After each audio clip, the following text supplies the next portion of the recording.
A higiene do sono são hábitos e práticas que, quando aplicados corretamente antes de dormir, podem melhorar a qualidade do sono e promover uma excelente noite.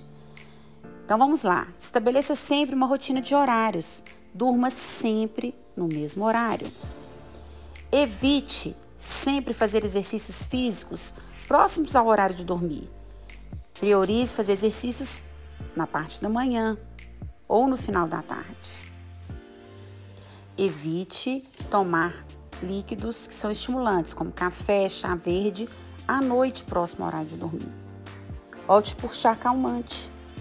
Reduza barulhos, claridade e evite dormir com a televisão ligada.